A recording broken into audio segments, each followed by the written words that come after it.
Last week was a blazing start for Oxygen Esports as they opened up their 2024 campaign with a win over Los, while Wildcard tried their hand against M80 and came up just a little short. But as Big Green and Big Red meet in the arena this evening, it's important to remember that both teams are still knee-deep in their discovery phase. So no matter what happens here, it may not be indicative of what happens for the rest of the stage, but we are still figuring things out as we go. I'm Jacob, he's Jay as well as he's Fox A. Gentlemen, this is one of the matches on the card that I honestly think could be a low-key banger. Oh, absolutely. It's a little bit of a new guard versus old guard.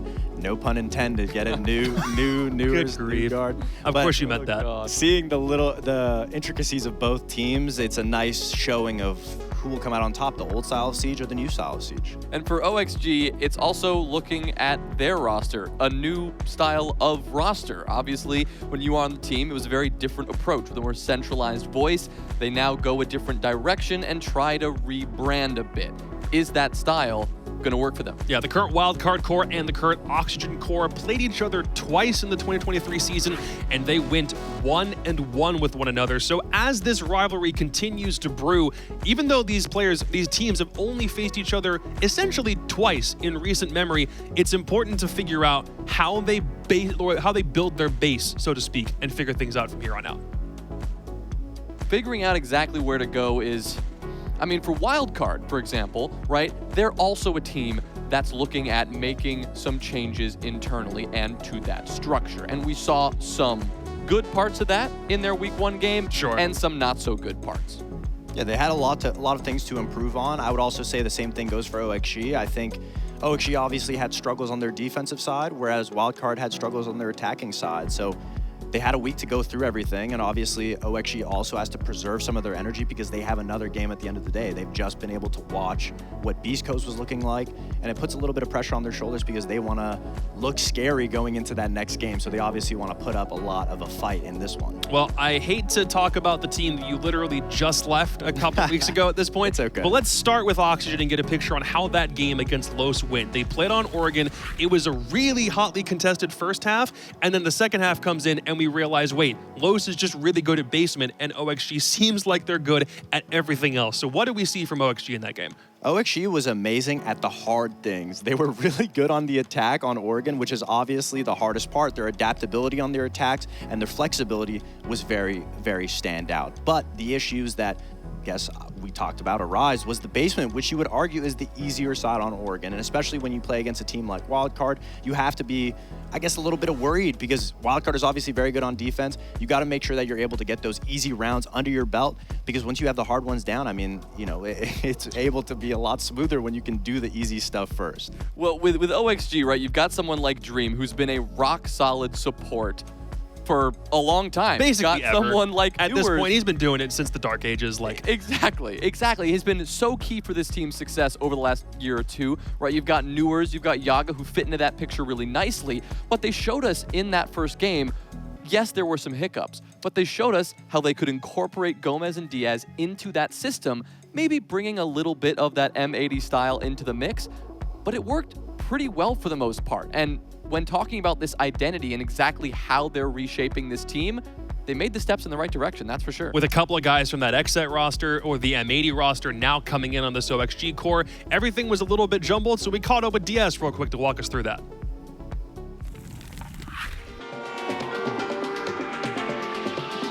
Hello, I'm Diaz Lucas BR, player for OXG, and my role is second support / flank watch. Coming to this new roster has been very refreshing because it's a new dynamic, complete new system. Coming to OXG, it's nice. It's just something new, you know. It's exactly what we were looking for. I think me and Gomez add a lot to the team because we're like a package, you know, and we've been very successful on our past teams.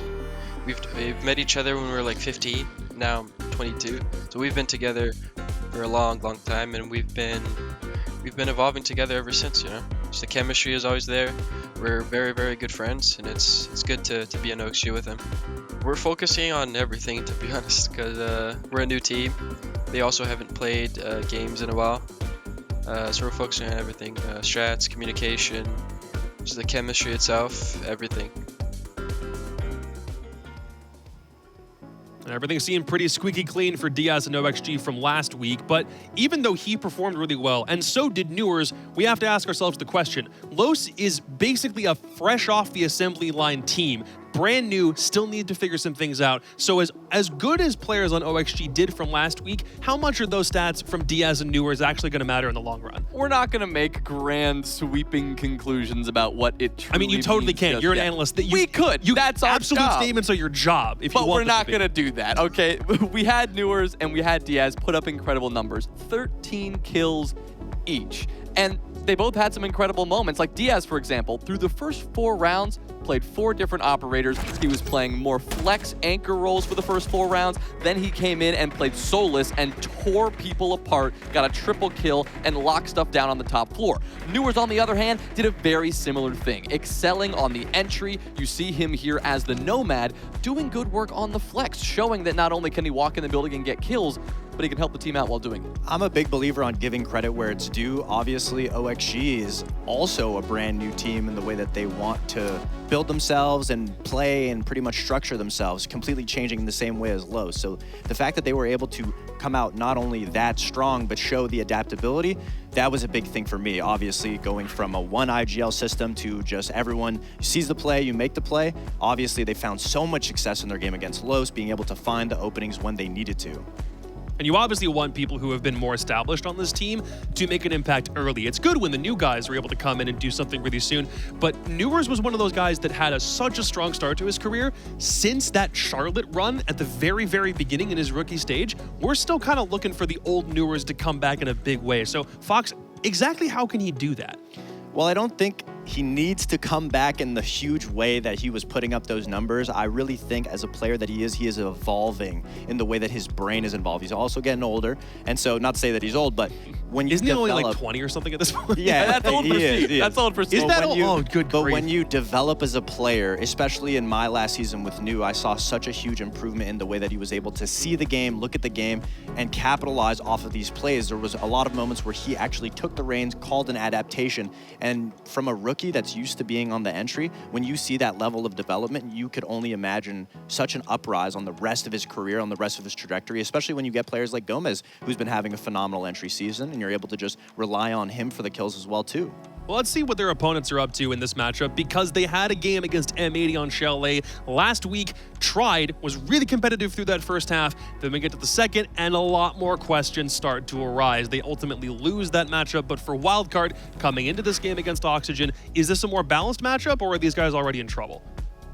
I like this matchup for Wildcard, especially because I think, just like we saw Luminosity do, they're going to make some productive changes. We knew that coming in, Wildcard were going to have a strong, static defense. That's what the Bosco edition really allowed them to do. Those concerns, however, flipped over to the attacking side, where they were a little too static, a little too slow. And when it came to making some on-the-fly adjustments in the late round, that's where they left a little bit to be desired. I think just like Luminosity, they've had a week.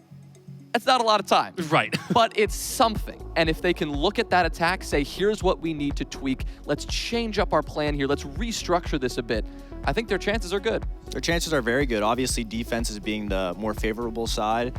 Picking up Bosco, we saw such a huge old style of Siege in the way that they played their last match. Obviously, it's only one match to go off of, but I agree. I would love to see a little bit more adaptation, because when push came to shove and things weren't going in their way, we didn't see them, stray from the status quo. We didn't see an aggressive entry. We didn't see anything too surprising. But I will say, whenever OXG played against Wildcard or the previous Mirage roster, and we played against Vert, Yeah. Vert powers up whenever he plays against his old team. And that is a phenomenon that needs to be studied. When a player gets dropped, they always play 10 times better against their previous roster. Let's see if that same thing holds true, because you're right. You were 1-1 against that Mirage core from last year, and then Vert, no longer on Oxygen, suddenly gets a little boost in the stats somehow. It's a weird thing. You're right. We do need to study.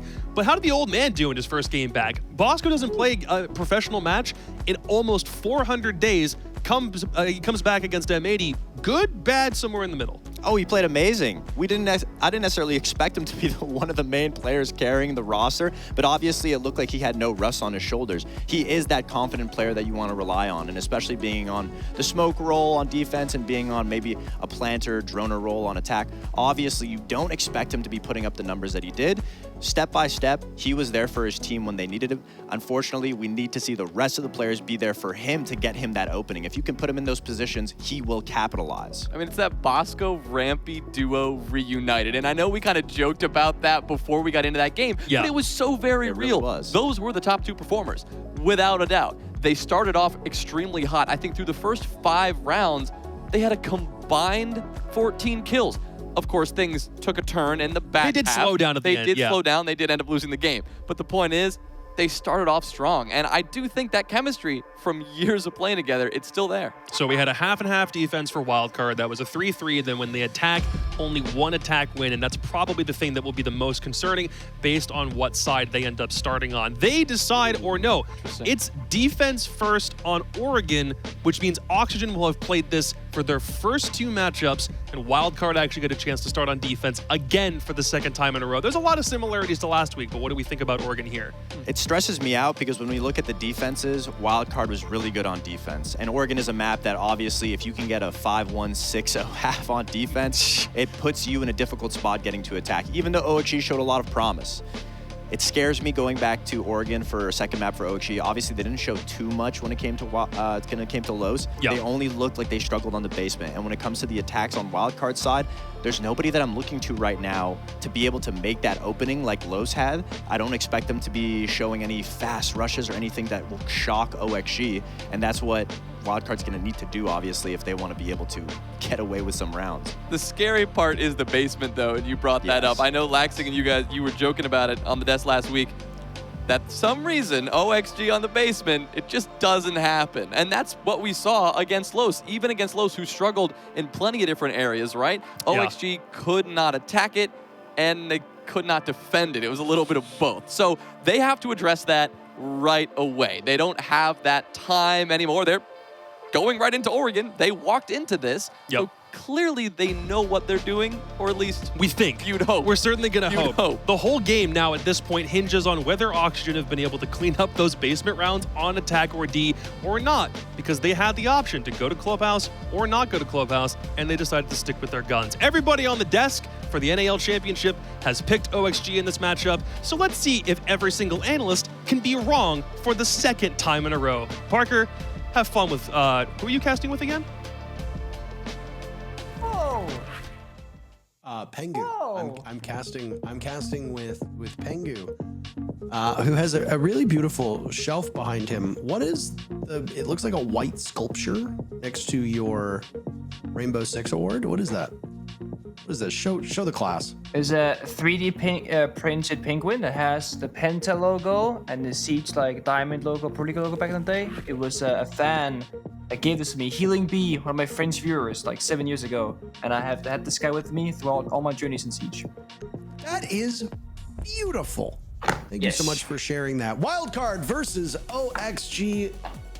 What do we come to expect from this matchup? Wildcard was in action last week. They lost to M80 4-7. OXG prevailed over Los 7-4.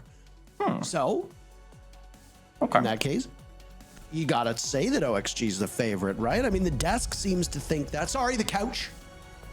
Stop.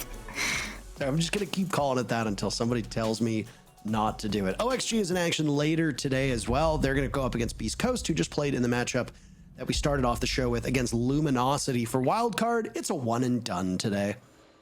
Oregon, operator bands locked in. Anything peculiar that catches your eyes with these 4 operators?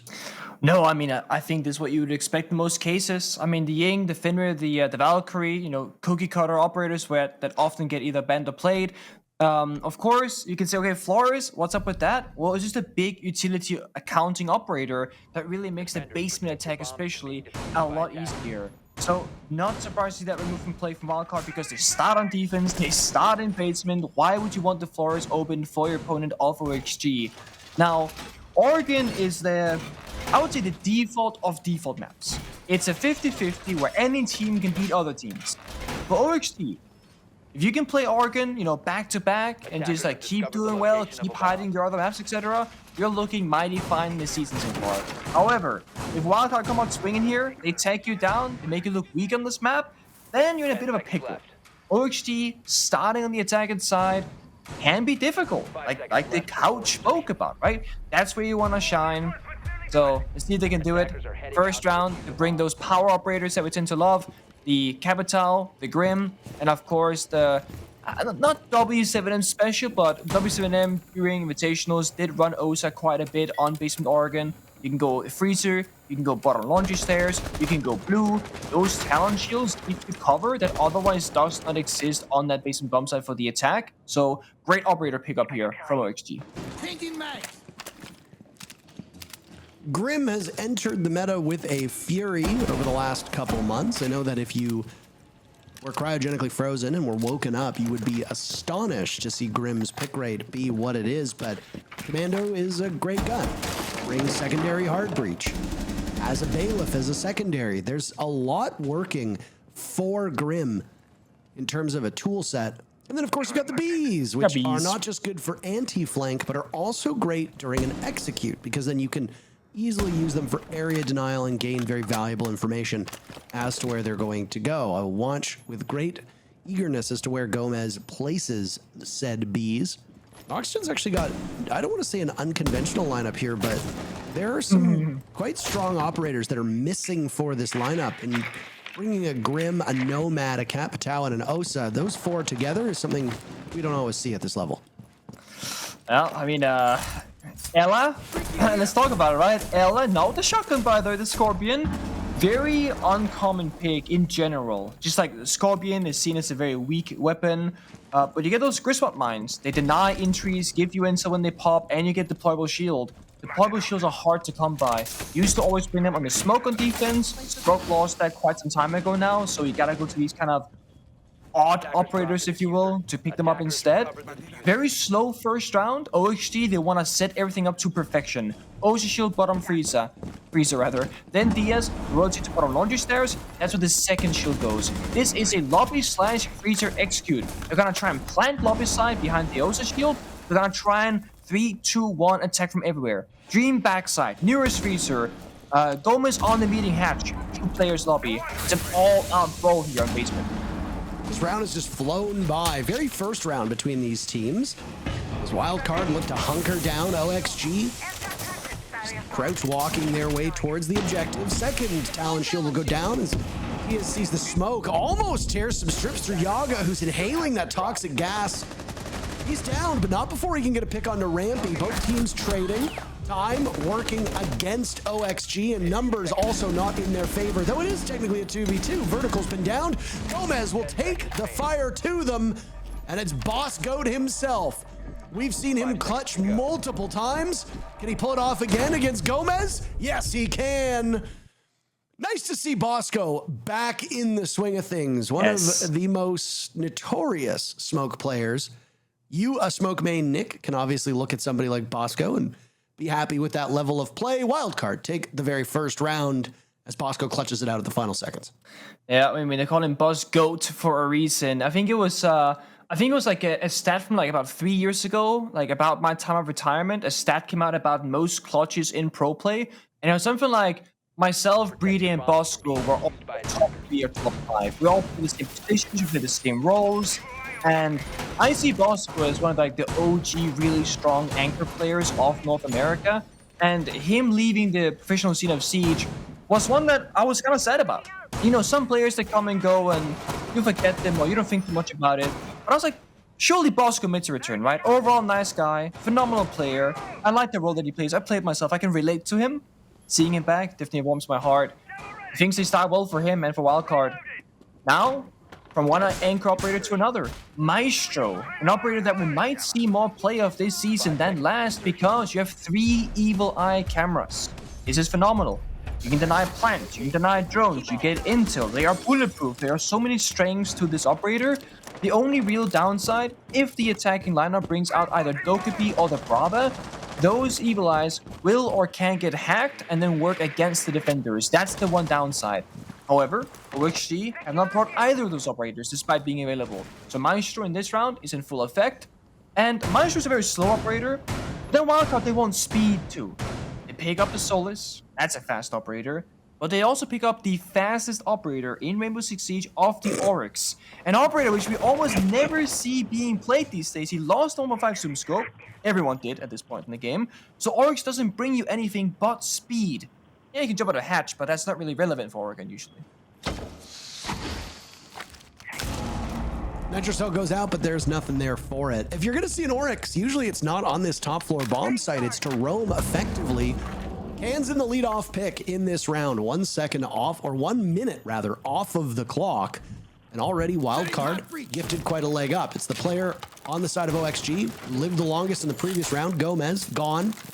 Buck, gone. That is a damning loss, to say the least. What are you going to do without him? This attempt by OXG now to open up the attic. They're searching for an opportunity that may not be there.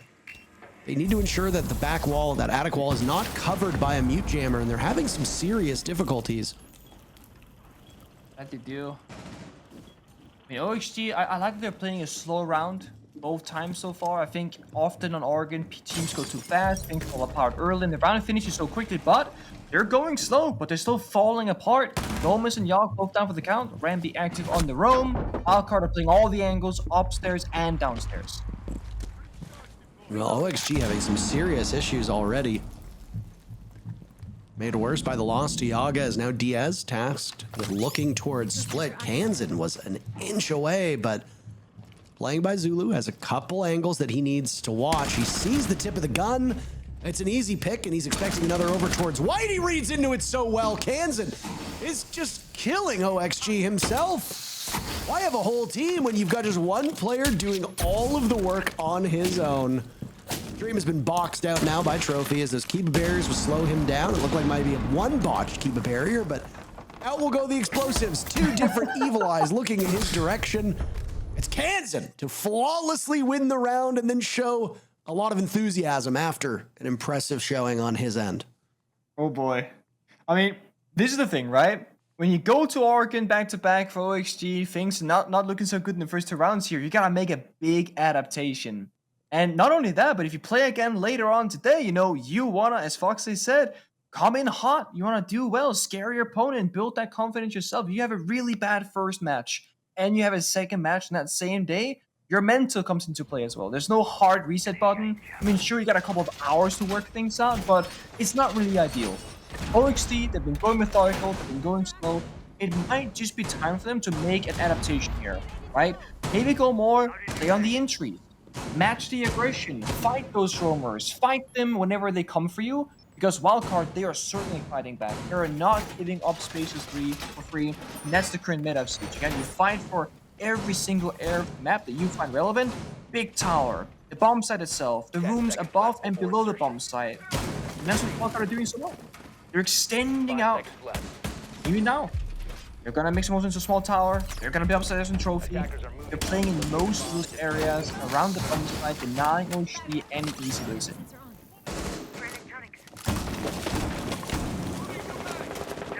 I don't want to say it's a delayed setup, but there's obviously work that needs to be done by Wildcard to get themselves in a comfortable position, as they've extended out over towards dining, and now you see Spiker playing by bathroom on that main floor. Not exactly common for teams to go to that dining slash kitchen hall, or dining hall slash kitchen bomb site. Instead, meeting is the preferred area, and that in many ways goes down to the viability of the 2 towers, right? You've got the front tower where you see Yaga in right now, which is a small tower, and then you've got back tower, which is in many ways a lot easier to defend and more comfortable to defend for certain teams. There's small tower right there. As now we're just going to scoot across the map. Go over to big tower, maybe. Maybe we go to big tower. Maybe not. Not today. Can't do it. Unfortunately. Additionally, the extension will lead you upstairs for the defenders into attic, over to T2 and T3. You can still extend outwards towards dining hall. As you saw, originally Wildcard was playing in that area, but they've fallen back now. Only bit of damage that's been done is onto Dream. We'll hold on to that diffuser. OXG have pretty much full control of that small tower side of the map. Big question mark for me is, where is OXG intending to attack from? They haven't cleared out top floor just yet, no very towards the bomb side. Selmas and lobby, well, they're jammed out. And now they're in a bit of a stall. Decision making has to happen here, very inside of master bedroom. Do they know? I have no idea. Solus has been such an issue for OXG. It was Kansan in the previous round, now it's Vertical in the same spot, and he can get away safely. Rampy not too far removed. OXG hoping for a pinch. You're seeing great value coming out of those Bs, launched out by the Grim of Dream. Yaga wanted to be in pursuit. Now it's Diaz tasked with finding out where these defenders are. Wildcard are doing an excellent job of retreating. It's giving OXG a lot more map control, but it's costing them time and utility. Wildcard now sitting with their full lineup, not a single point of damage done to them. And they're in great shape in the final 40 seconds. They're playing those layers, the whole top floor, time is low, fall back, go for a late round flank instead when they go for the plant. The thing is, they have given a lot of space here. Attackers try to go for a plant, no smoke on defense, can't deny this. They gotta flank and pivot and go for those gunfights. Don't hold. Newer's picking off Bosco. Rampy dies as well. What is going on? OXG have found 2 very quick kills. Diffuser going down. Wildcard will now need to scramble. Newers has a good read on top Freezer. There's an air jab not too far removed. Down goes Dream. Newers has to look elsewhere. Might this create an opening for Wildcard? Looking for a perfect cycle to start off. But OXG just out-muscling them. Newers in particular, excellent through that round, and OXG gets on the board. Damn, I mean, they gave up so much of the map. I mean, I was like, yeah, okay, it's great that they fell back. They're playing big tower and they're playing bomb side, but they didn't actually have a way for Wildcard to deny the plant attempt. Usually you play a smoking start a meeting, throw those toxic babes towards like the default plant position. It either stalls things out or outright stops the plant attempt. They didn't have it.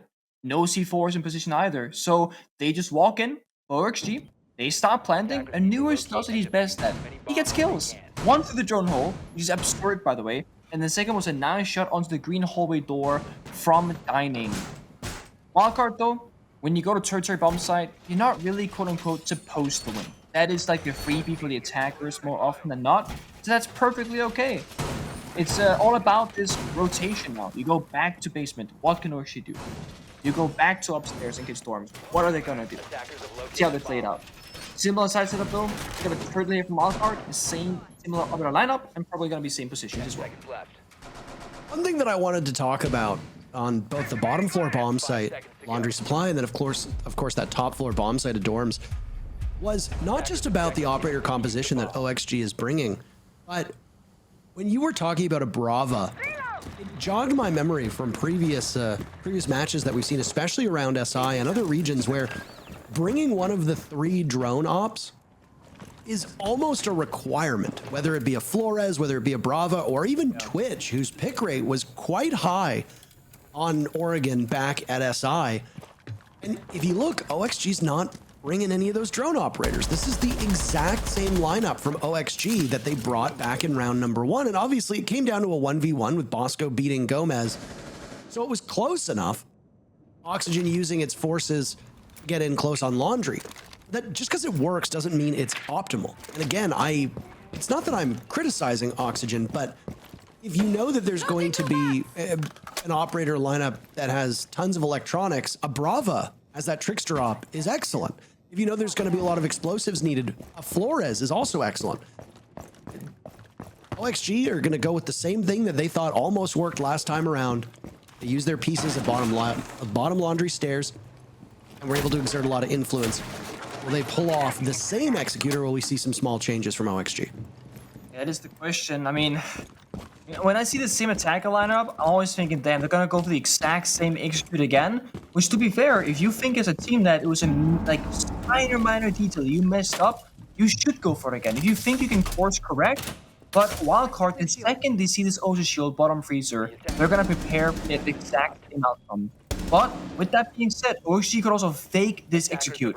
Yose, this way one take, but they go for it, like very hardcore backside hit if they wanted to. So we gotta see this kind of decision making and the problem solving from OXG. Minute to go. Got the green beat suspension, the caps of fire, those are gonna be the telltale signs that the execute will be happening. These are now laundry hatch. We'll just nade the barbed wire.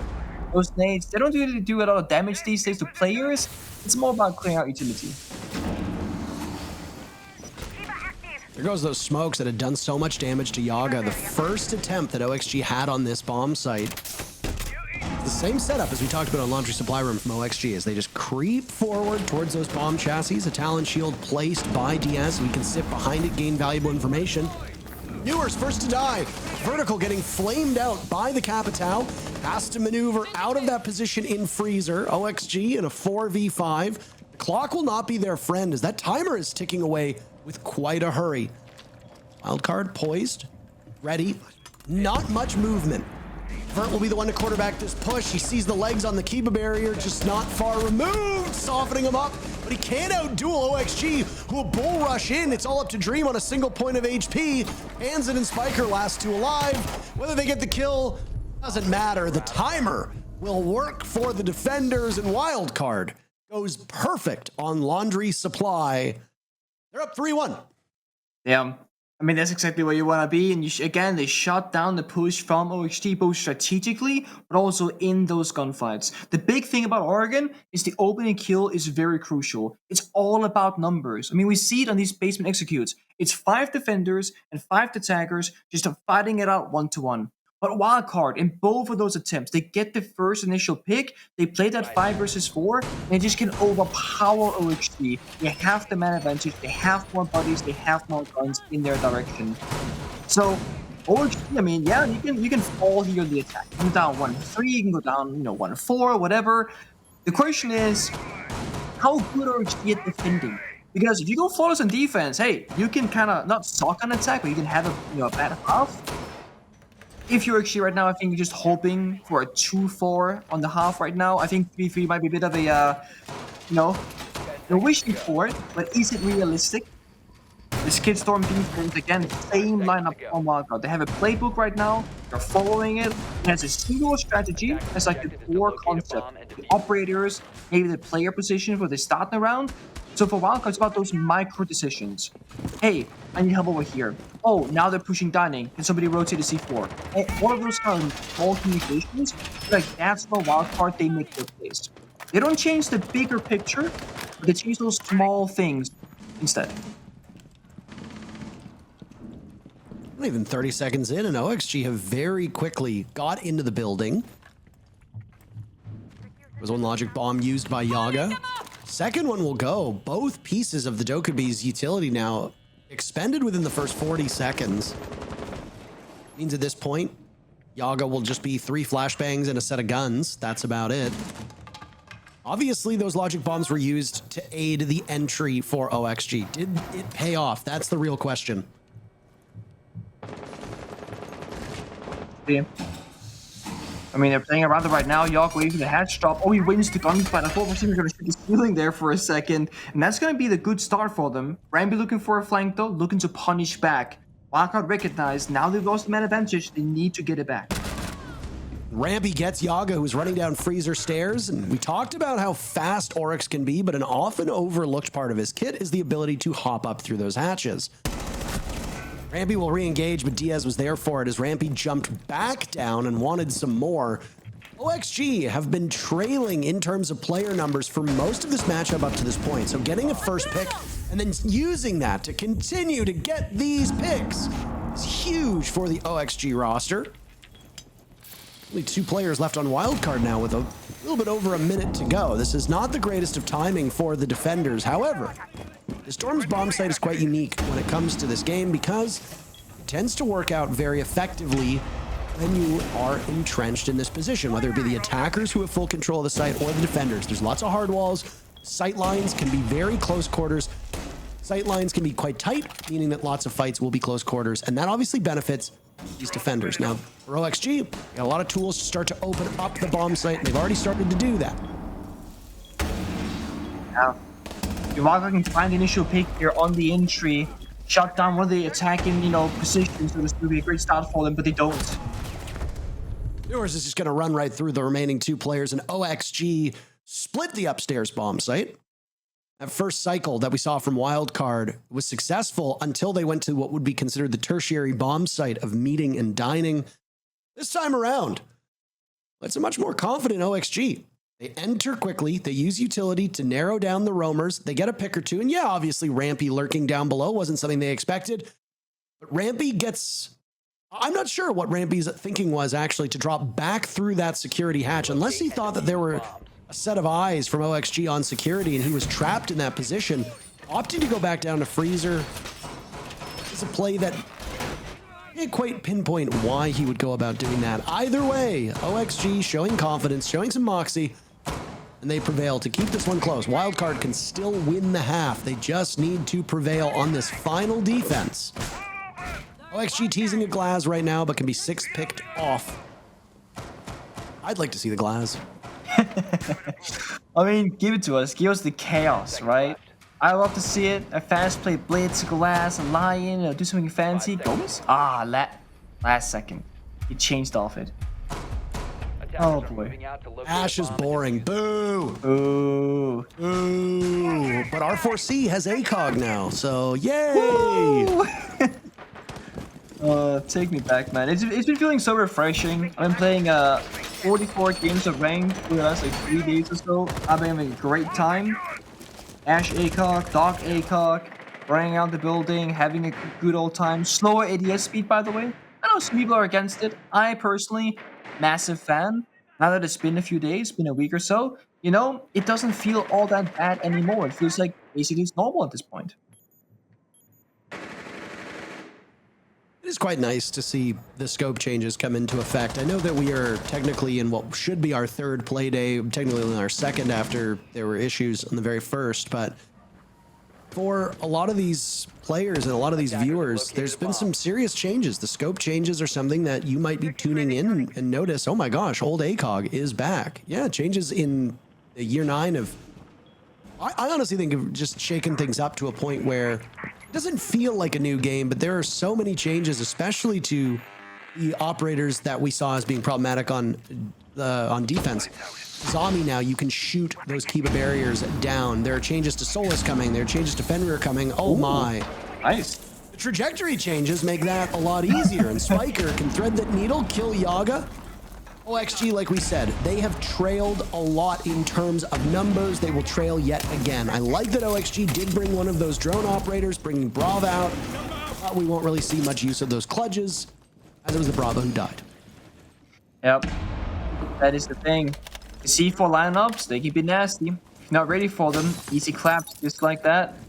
Now OXG, they were good last time at finding those aggressive plays, seeking out those isolated targets off Wildcard. But when you lose your player early, and Rampy is playing more laid back, that's when things get a little bit more difficult now. Time is also slipping away. Very few options now for HT. They gotta just push up in the wall, over a 3-2-1 bump to execute, or maybe try and catch Rampy instead of Attic, but it's a hard to reach position before he attacks him. I don't know if Rampy's aware of that drone that's spotting him at all, Nick, but he was very cool, calm and collected if he knew he was being watched. I suppose the more time that Rampy wastes, the better it works out for the remaining players on Wildcard. Again, no actual damage has been done to Wildcard. The only person who's below 100% HP is Rampy, and it looks like the reason for that was he dashed through a soft wall and took damage. That's about it. Yeah. Anzen was red. Outdueled by Diaz. Dream on the board as well. OXG have now taken advantage, but they're stacked up on white. Spiker can make them pay. Fuser going down vertical. We'll need to watch for that. He takes out Diaz. Dream succeeding so far, but Gomez will shut the door on the comeback in that round. OXG tie the game. And just as in our very first matchup, Nick, we are no closer to a resolution. No, we are not, but now it looks like a competitive match. We're figuring out their problems throughout those first couple of rounds where they try and go slow, they go very methodical, they're predictable. It's a bit boring in the server, and now they're playing much more free inside of these rounds, and of course things are working out. I said 3-3 was a bit of a dream, so to speak, but it came true. They found the 3-3 half, and now when you go into defense, you're actually looking like you're in a great spot if you're Oxygen. So from struggling to suffering from success, arguably. Again, we'll talk about Wildcard on defense on a map like Oregon. Strike first. You don't really play anything that unorthodox. I didn't see anything from Wildcard's defenses that lead me to think that this is an innovative way of playing Oregon. You know, you said it before we even got into the map itself that this is the default of the defaults. You know, you go to Oregon to test your fundamentals. It wasn't that long ago that the old Oregon, before it was reworked, was the map where good teams go to die because it was chaotic and unpredictable. Oregon can still hold that title, but it's far more formulaic in the way that you go about things. That's why we spend so much time talking about Oxygen's semi-unorthodox lineups. Now, if you look at what's being brought by Wildcard, you've got a Grim, they've got Finka, and they're bringing a Monty. But the Monty is not actually going towards blue, which is where we tend to see a lot of those shield operators go. Instead, it's going to be a clear main lobby. That's it. Monty will need an escort. Did Vertical just miss the OXG player in security, by the way? Yeah, they got the cross. Question is now, how is Vertical going to deal with this? They swing at the wrong time, they might just fall by the wayside, but no. I think y'all got the read on it. TT cam has been shot earlier. So Vert now recognizes, I cannot push this position. Mute Jammer inside the kitchen also stalls things out. Wildcard not really advancing that quickly, but it's fine. Hansen's on Monty, he can simplify this once he gets close, and now he's here. Drop, give up the space. They say Monty, do bigger task for us. They should stall the site, play out the 5v5. Defense always wants to keep the numbers. There goes Kansan walking down Freezer stairs to assert himself in that position. Very quickly come to realize that Freezer wall has been completely shot open, as we see from teams, keeping that long line of sight, playing off of the rotate between the bomb sites as well. For the less experienced players currently watching pro play, they might be shocked at how much is left open by the defenders. It's quite common when you're new to the game to barricade all the doors, reinforce all the walls, even maybe between the bomb sites. But as you get to know this game more, you know that those long sight lines will often give the attackers pause, and it will force them to drone you out because you're less likely to swing an open door than if you're given some security from the door being barricaded off. That long line of sight really helps out OXG on this defense. That it does. By applying pressure onto the attackers. You see it here, like, you're always thinking, okay, if I walk, you know, one step too far forward, I might just be taken out from these unknown angles, or if a surprise on the angle towards them. BMC4 goes wide, Fire goes out too, but it's going to be the defenders find that first opening kill. Well, Wildcard are not used to being in this position. Dream fighting with the Montaigne of Kansan. OXG just simply better on these defenses right now. Mind you, it's their first crack at it. Kansan unsheathing the pistol. Down goes Diaz. There's more, but Newers is able to win that engagement. OXG grabs the lead on Oregon with a successful first defense. Yeah, there's a thing. Yeah, things can be a bit 50-50 on the attacking side, but Oregon defense is arguably the better place to be and the easier place to be. Problem solving on the attack is difficult. I like the Monty there. Going down big tower stairs, we don't see all that often, and I think that round kind of shows why. Yeah, sure, normally a player cannot just walk down the tower staircase. Monty can, but walking down tower doesn't give you all that much. You just have a lot of crossfires, you have a lot of things to worry about. Monty kills a player down to that Shaiko position, as we call it in Europe, that blue tar position, and that's really it. Monty cannot advance forward from that moment on. It's why most teams, they take Monty, they go blue double door. They go in and they go to the left, they take elbow control. Or you go on a Freezer staircase, you take Freezer control. So Wildcard go for a different kind of play, probably to avoid all that utility that was set up by the defense, maybe going where there are less gun faced in Monty's direction, but it was arguably a weaker way to approach things strategically. Sometimes different is better. It's a nice attempt. OXG, they're gonna bring an operator that we saw earlier today, Parker, that normally we don't see either all that often on Oregon. It's Clash again. So that, you know, my tier list, I'm gonna say it again. I put Clash in a sleeper position that is underutilized and underrepresented in pro play and in ranked. 2 pro games today. 2 different teams have played Clash now on 2 different maps. Love to see it. And of course, it's Dream playing that operator. He likes to play very sheltered minutes with his operators. I always think back when I'm talking about this particular anecdote, is Dream playing Maestro on border. Yeah. He'll almost always sit in what is referred to as jail or over by customs area. And it's just not usually a big part of map control for teams, depending on the bomb site. If you're playing Teller's Bathrooms, you're not necessarily going to watch that area. You can sit there and use those evil eye cams to great effect. Deimos as well for Spiker. I like seeing the new operator. Oh, absolutely. I mean, the Clash here could also just be like a direct Monty counter. Clash, just like, Monty can just, I mean, no one can really walk a Clash. You see it here. You walk towards Clash, you start getting zapped. The grenade bounces back towards you. Monty can't really do anything in his position. Wherever Clash goes, Monty has to try and go somewhere else, or you try and bait the Clash in with the Monty and deal with it somewhere else, or in some other way. But the issue is you can't cook those grenades below anymore. So there's no easy way to get rid of Clash. On the attacker lineup right now, it's just guns, flashbangs and nades. That's it. So Clash should be stable in this round, but Rampy with the Skeleton Key gets a great kill from down below onto Gomez. That's gonna soften up the defense. But again, Clash remains a problem. He's activated that duel with Deimos.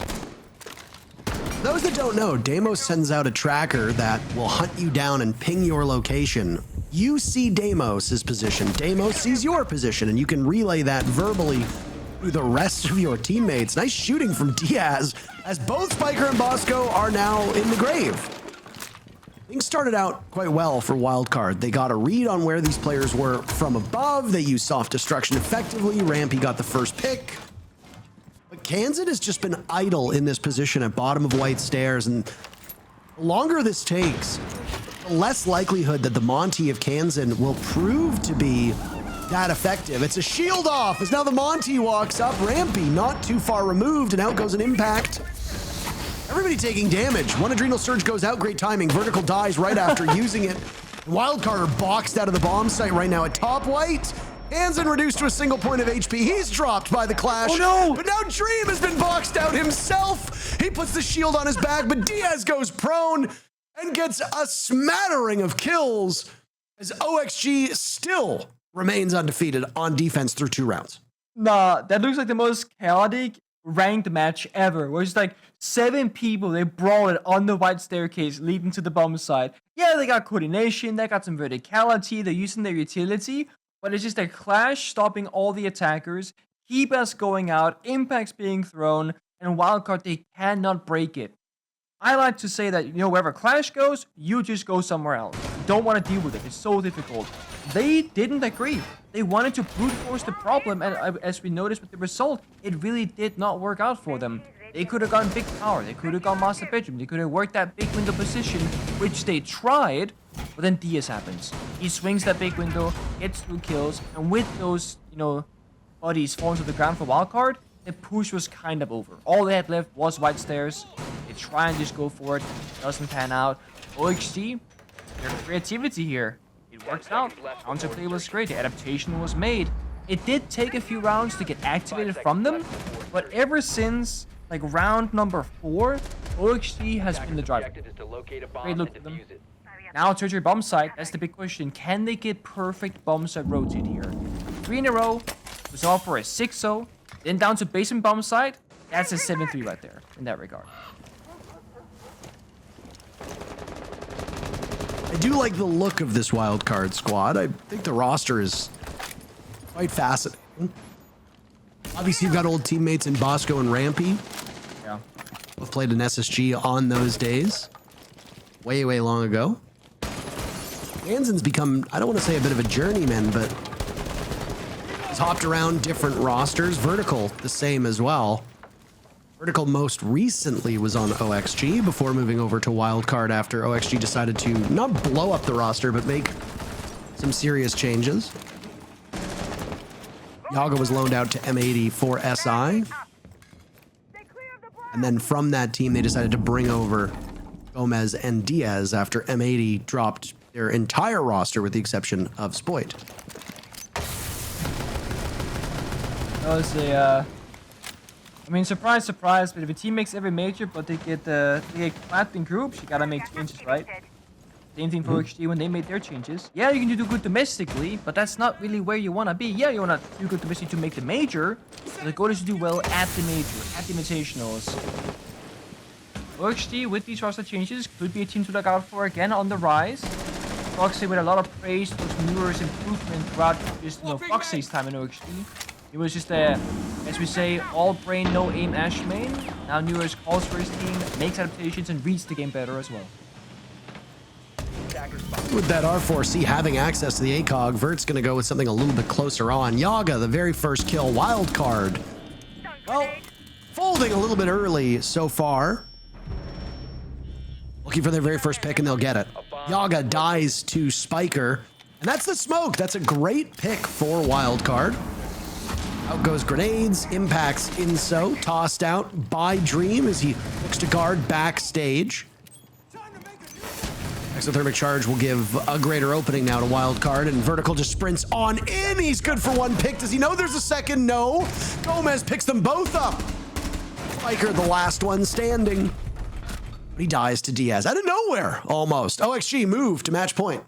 Yep, they get that perfect bomb set rotation, 3 straight on the half, and now it gets worse. They will probably, most likely, if not definitely, go to that base and bomb side. Wildcard, they had a good start here. They got the first round victory when we started this matchup. They had a second round flawless victory, but then ever since then, it slowly kind of slipped away. And Wildcard, while I like their defenses, what they were doing, how they were playing, rotating around the map, their attacks so far have not really wowed me the same. They're not really progressing throughout the map. They're losing opening duels. I will say, they try to just go for broke. Straight, from vertical, rushing through meeting door, trying to take side control, gets the initial pick. But there's no real backup. It's just one person doing an aggressive play with 2 players playing relatively far back, holding passive ankles. I want to see Wildcard do more as a team. If they want to go for broke, let's all commit to the play. Let's all go crazy. If you want to play like a more relaxed style, let's all hold angles. Because often what happens when you have a team that's kind of split in the middle, where half is playing one style of siege and half is playing another, there's just a disconnect.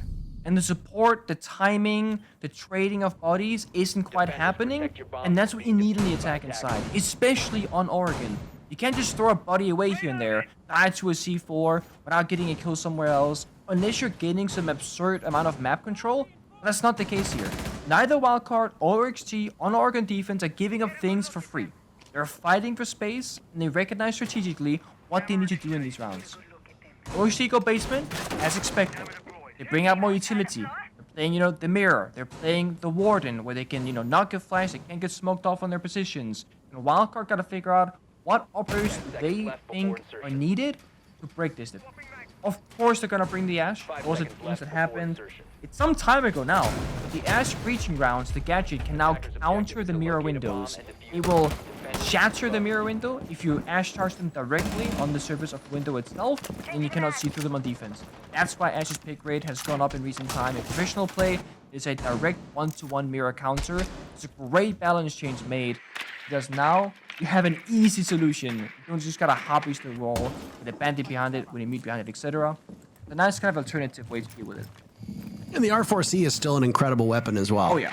So I mean, you've got your typical entry fraggers running Ashe with great regularity. I mean, it was vertical. It was on Ashe last round. Now it's on Kansan. Obviously, the reintroduction of this ACOG, as you see it on your screen right now, will help bolster Ashe's numbers. You and I are old enough to remember where Ashe was basically the main entry on every team for the longest time. It became IQ for a period of time there when Ashe was weirdly in that almost like utility role. Yeah. When we were in that 20-second meta, her and Zofia were used very, very frequently. You're right. I like to think that we are experienced enough rather than we are old enough. I'm pushing 27 this year. The age is slowly getting to me, Parker, Self-conscious here a little bit.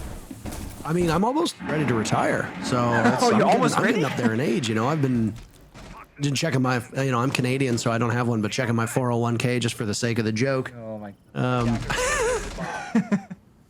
The one thing I will say about this, Wildcard obviously showed some very obvious struggles in their matchup against M80. Chalet and Oregon are two, I don't want to say, again, default maps, but neither of them are particularly wild. Yeah, you've got your standard Oregon and Clubhouse tend to be like the two maps that most teams can know quite well and be comfortable on, but Wildcard are a newer roster. They get a great start here in this round. 1 minute to go, and Vertical gets the very first pick. Gomez is down for the count. Gomez has been exceptional. He was 1 kill away from breaking double digits. Solely for his own sake. He's hopeful that his team can win this, or lose this round rather, and keep going on. OXG, though, looking for these 5 kills to send themselves home with a win. Beat Los last week. They've got their work cut out for them now, as they're down to a 2v4. Nice play by Newers, though. He's broken a dozen kills. Still in a strong spot. He can reposition over towards blue. He'll do just that. Down goes Spiker. An ace is possible right now for Newers. He just needs the last 2 kills. He's got Diaz working with him. There go the bees. Last bit of utility used from Bosco's. Him and Kansan now at the back of the bomb site. Sequestered. Bosco killing Diaz. They trade out. Newers will need a 4K to make this work. He's just going to play time. Here's him coming. Time working against him. And they just waited out. Newers doesn't even need to do anything. OXG prevailed. GG's go in the chat. And what a set of defenses we see from OXG. They look phenomenal on the second half of Oregon, and they walk away with the win. Man, what a way to go out there. I mean, that was like a 1 round for Wildcard. They had finally like 2 opening picks. They had good map control. They walked down towards the bomb site. Things are looking good. Bam! Newers shows up. Headshot left, right, and center out of nowhere. Really shutting down that advancement there from the attack inside. And man, timer hitting 0. No gunfight in the end. No 4K for Newers. What a great heroic effort from him. Honestly, a good effort from most players on OXG. Gomez, of course, almost breaking double digits as well. Dream didn't have a lot of kills, but the ones he did have were quite high value. Yaga was probably, I would say, the quietest player. Maybe Diaz, but for me, I mean, if you've got Yaga being the quietest player on your team, things are typically going quite well. Can't really speak for the rest of OXG, but I would be relatively happy with that victory. With all of these newer rosters that we see, Beast Coast in the previous matchup, now Wildcard here, you just got to get your game day reps in. You got to get these matches going so that you can gain more meaningful experience, because scrims aren't just going to cut it. Wildcard, just like we saw from Beast Coast, they both might have lost today, but they've got an opportunity to improve as a team. That's it for our second matchup, though, Nick. We got 3 more to go, so we don't want to keep them from you. We'll be back in a couple minutes.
Another day, another OXG win on Oregon. Twice now, over 2 straight play days. They've only played the one map. They've won it twice, almost the same scoreline in both matchups. But it turns out you really just shouldn't take this team to this one particular map because they are the kings of that particular site. And they won basement attacks and defenses in tandem in order to make it happen. For Wildcard, absolute heartbreak because they were up 3-1 and 6 rounds in a row from OXG to close that one out. OXG certainly fixed some of their mistakes that we talked about. They kind of got that system in order a little bit more and are coming into their own. Unfortunately for Wildcard, it was a bit of deja vu. Almost the identical problems they had last week.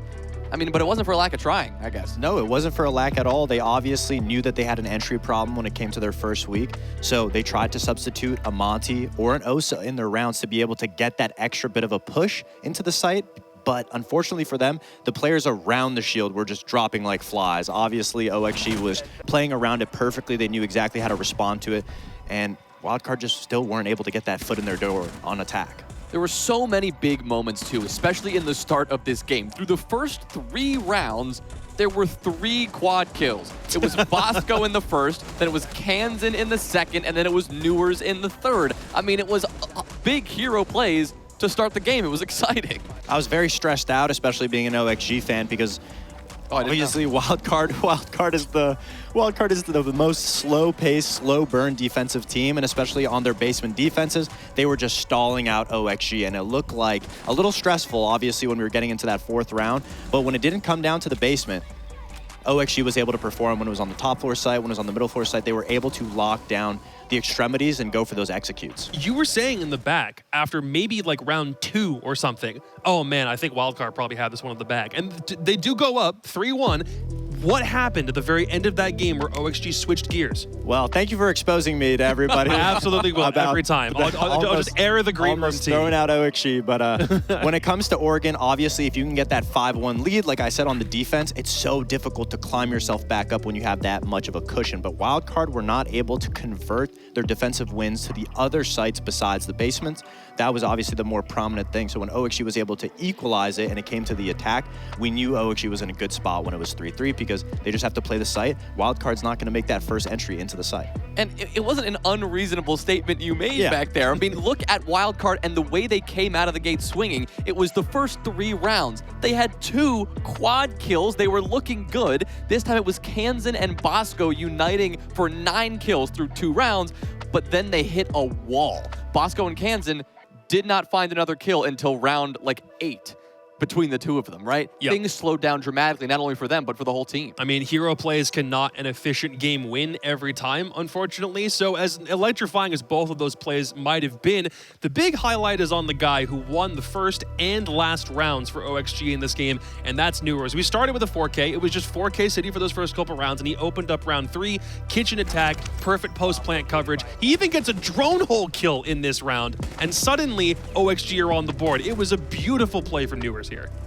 His new and improved role, obviously, since picking up Gomez, is he's put in these positions where he is able to pop off if given the opportunity to. He's playing that clutch potential, that flex role where he's able to just sit back, let other players deal with the issues. And then once he's put in that position, him and Diaz side by side, usually one or the other, more often than not, is going to pop off. So if you give him the ability, he's going to have the room to make those plays. Obviously, because, we talked about that old crew versus the new crew. The new crew came in today.